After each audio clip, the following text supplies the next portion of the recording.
What is life coaching? I put this presentation together because I've been asked quite a lot lately, how does one go about recognizing real life coaching? Hi, I'm Scott from Inner Life Mastery, and this course I'll be addressing that very question. It's trendy to be a coach at the moment, and in my opinion far too many people are claiming to be coaches when they are not. I wanted to put this video together to help people who are either looking for life coaching or want to become a life coach themselves. Because coaching is an art, and it is an art as much as a science, there are methodologies, techniques and tools that are particular to coaching.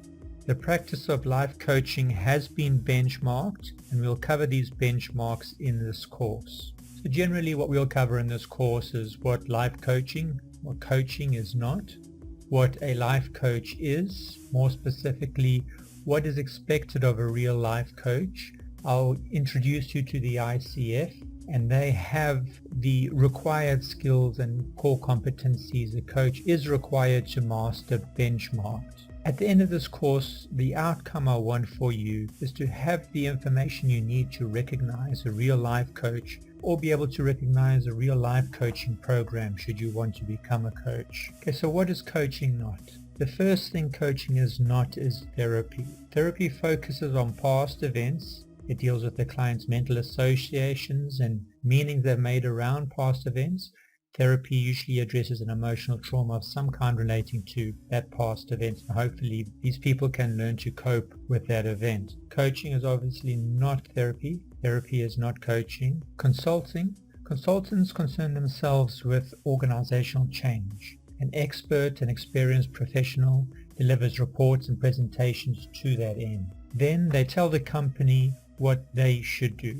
They tell the company what they should do. Coaches do not tell. Coaches are not consultants. Consultants are not coaches. Mentoring is the third group. Mentorship is a relationship in which a more experienced and more knowledgeable person helps to guide a less experienced or less knowledgeable person in a particular field, a discipline or activity. They've done it before. Now it's your turn. Mentoring tends to be a more one-on-one relationship like coaching, but mentoring is not coaching, and coaching certainly isn't mentorship. So let's get into what coaches do. Coaching is a very, very different kind of conversation. Coaches are partners with their clients.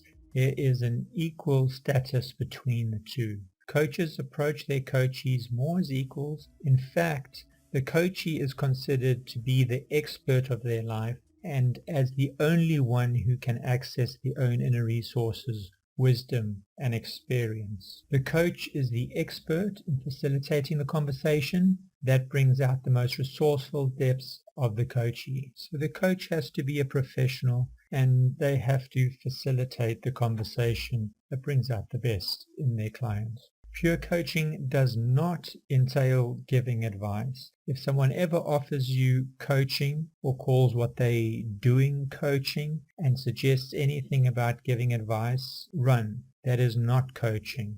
Real coaches have studied a coaching course that is ICF accredited. ICF stands for the International Coaching Federation. The International Coaching Federation provides independent certification and builds a wide network of credentialed coaches. Make sure they are ICF accredited. Let's talk about the benchmarks that the ICF have set out for coaches and coaching programs. These are the core competencies. First of all, setting the foundation. That entails meeting ethical guidelines and professional standards, and this is understanding coaching ethics and standards and applying them appropriately to all coaching situations. Second part of this is establishing the coaching agreement, understanding what is required in the specific coaching interaction and coming to agreement with a prospective and new client about the coaching process and the relationship. Co-creating the relationship.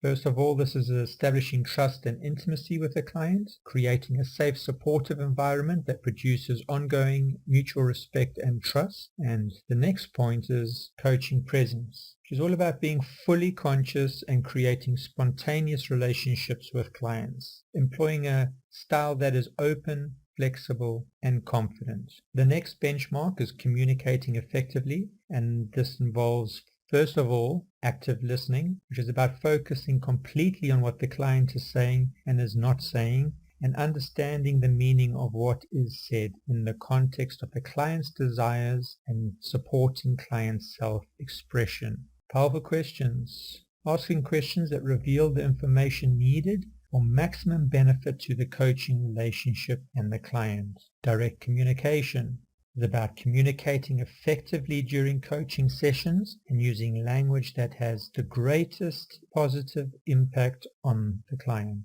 4. Facilitating learning and results. Creating awareness. Creating awareness is about integrating and accurately evaluating multiple sources of information and making interpretations that help the client to gain awareness and thereby achieve agreed upon results. Designing actions. Designing actions is about creating with the client opportunities for ongoing learning during coaching and in work-life situations, and for taking new actions that will most effectively lead to agreed upon coaching results. Planning and goal setting, developing and maintaining an effective coaching plan with the client, and last but not least, managing progress and accountability. This is about holding attention on what is important for the client and leaving responsibility with the client to take action. So what does real coaching offer? That was all pretty dry. So let's get into some more juice. A coach who has studied ICF accredited material will offer you something really special.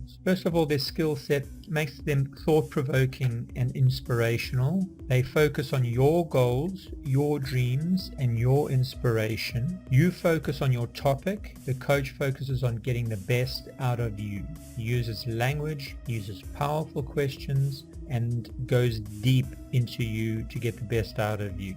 Professional coaches are trained listeners. Reflective listening, and backtracking are two of those skills. They are empathetic partners and non-judgmental, so they create a safe space for you to explore. Very important. They have professional standing and ethics. They are trained for and required to adhere to these. And I want to repeat, coaches do not tell or give advice. That is the toughest skill to learn. Have a conversation where you're trying to help someone by just asking questions and see how long it takes for you to start giving advice, rather than asking the person deeper questions that motivate them. I'll define coaching further as this. The coaching conversation is an ongoing, intentional, and skilled conversation that empowers a person or group to fully live out their calling. Unique benefits of coaching are, first, personal attention.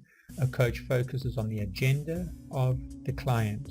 The client decides which goals or problems to work on, not the coach. You get to learn about you. A coach uses powerful questions to generate new learning. The coach does not teach or advise, but asks questions and listens with great intuition. You get to follow your bliss. A coach encourages action, and that action will be on things that interest you. The client sets their own goals, develops his or her own action steps, not the assignments of the coach. It is not just talking. Coaching is not just about talking.